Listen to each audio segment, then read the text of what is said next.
कि जितने हिंदू हैं सब हिंसक हैं, कि ये राहुल गांधी के लिए कुछ नया नहीं है, ना ये कांग्रेस के लिए कुछ नया है। कांग्रेस हमेशा से एंटी हिंदू रही है। कांग्रेस अल्पसंख्यकों के वेलफेयर के लिए काम करती है। इस तरीके से तो उन्होंने भारत में रहने वाले सारे लोगों को हिंसक कहा है।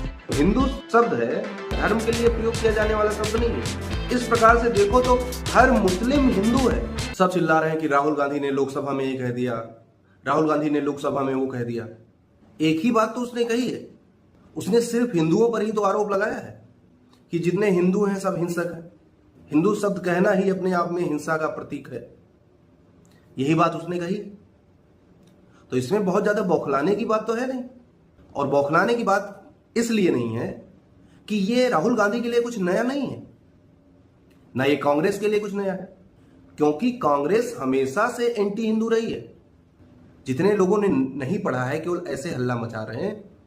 NCERT class 10th political science की बुक उठा के देखिए, वहां पर एक चैप्टर है पॉलिटिकल पार्टीज, जिसमें नेशनल पार्टी, रीजनल पार्टी, कई पार्टीज का नाम दिया हुआ है, जिसमें आईएनसी इंडियन नेशनल कांग्रेस को दुनिया की सबसे पुरानी पार्टीज में से एक कहा गया है। और उसमें यह कहा गया है कि कांग्रेस हमारे समाज में जो वंचित लोग हैं, जो कमजोर लोग हैं, उनके लिए और अल्पसंख्यकों के वेलफेयर के लिए काम करती है।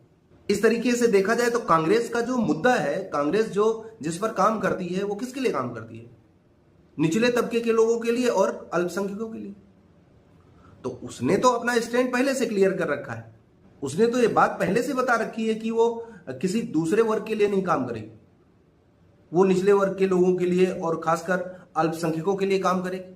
आज वो लोकसभा में कह रही है या राहुल गांधी लोकसभा में कह रहे हैं, तो उसमें बुरा क्या कह रहे हैं? हिंदू कहने मतलब ये थोड़ी है कि जो वैदिक धर्म को मानने वाले लोग हैं उनको इन्होंने हिंसक कहा है। इस तरीके से तो उन्होंने भारत में रहने वाले सारे लोगों को हिंसक कहा है, क्योंकि जो हिंदू शब्द है वो कोई जातिगत या जाति के लिए या धर्म के लिए प्रयोग किया जाने वाला शब्द नहीं है। विदेशियों द्वारा दिया गया शब्द है, जो कि एक स्थान विशेष को दिखाता है। ये एक सिंबल है स्थान विशेष के लिए। जो लोग सिंधु नदी को सिंधु नहीं कह पाए, उन्होंने हिंदू कहा। उसके आसपास के रहने वाले लोगों को हिंदू कहा।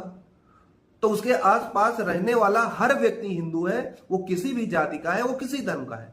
इस प्रकार से देखो तो हर मुस्लिम हिंदू है। एक और एग्जांपल आपको बताता हूं, वो लोग सप्ताह भी नहीं कह पाते थे, क्योंकि सप्ताह में सा है, इसलिए वो सप्ताह को हफ्ताह कहते थे। हफ्ता जिसको आज हम लोग कहते हैं। सप्त सिंधु को हफ्त हिंदू कहते थे। तो अगर वो इस तरीके से हिंदुओं के ऊपर आक्षेप लगा रहे हैं, तो अगर पढ़ा लिखा इंसान है, अगर समझदार इंसान है, तो ये समझेगा कि वो इस एरिया में रहने वाले, स्थान विशेष पे रहने वाले सारे लोगों को हिंसक कह रहे हैं, जिसमें वो खुद शामिल हैं। लेकिन एक बात क्लियर है कि कांग्रेस का जो मैनिफेस्टो है, कांग्रेस का जो उद्देश्य है कि निचले तबके के लोगों के लिए काम करना और अल्पसंख्यकों के लिए काम करना, तो आप जानते हैं कि अल्पसंख्यक कौन है, वो किसके लिए पार्टी काम कर रही है। तो उनकी बातों पर हल्ला मचाने की क्या जरूरत है? ये बात तो स्पष्ट है कि वो हमेशा अल्पसंख्यकों के लिए काम करते रहे और करते रहेंगे। तो उन्होंने हिंदुओं को ये कह दिया, वो हमेशा कहते रहेंगे। इसमें बुरा लगने वाली जैसी कोई चीज नहीं है। आप इस पर हल्ला मत मचाइए।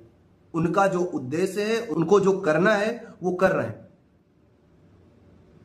और जिस लोकसभा में ये सारी हिंदू मुस्लिम और ये सारी बातें हो रही हैं, उस लोकसभा में वोट देकर हिंदू मुस्लिम करने के लिए नहीं भेजा गया है। वोट देकर विकास की बातों को करने के लिए भेजा गया है, संवैधानिक सुधारों की बात करने के लिए भेजा गया है, देश की आर्थिक स्थिति को कैसे बढ़ाएं उसको देखने के लिए भेजा गया है।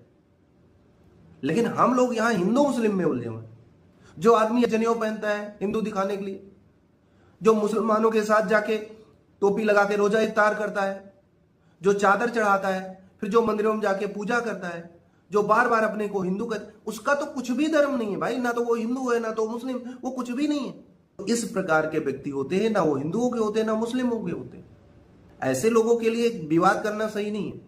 ऐसे लोग जहां पर भी जाएंगे, जहां उनको अपने फायदे की बात दिखेगी, अगर उनको लगता है कि हिंदुओं के साथ होने में फायदा, तो हिंदुओं के साथ हो जाएंगे। अगर उनको लगता है मुसलमानों के साथ होने में फायदा, तो मुसलमानों के साथ हो जाएंगे। और पॉलिटिक्स हमेशा से ऐसी ही रही है। तो हमें इस बात को लेकर लड़ने की जरूरत नहीं है। हर धर्म के महान पुरुषों का नाम लेकर वहां हर धर्म के लोगों को अट्रैक्ट करने की कोशिश की जा रही है। कोई डेवलपमेंट की बात नहीं हो रही वहां। और बहुत लोग इसमें खुश रहे हैं कि देखो उन्होंने शंकर जी की मूर्ति दिखा दी, देखो उसने बाबा साहब की मूर्ति दिखा दी, देखो उन्होंने गुरु गोविंद सिंह की मूर्ति दिखा दी, नानक देव की मूर्ति दिखा दी।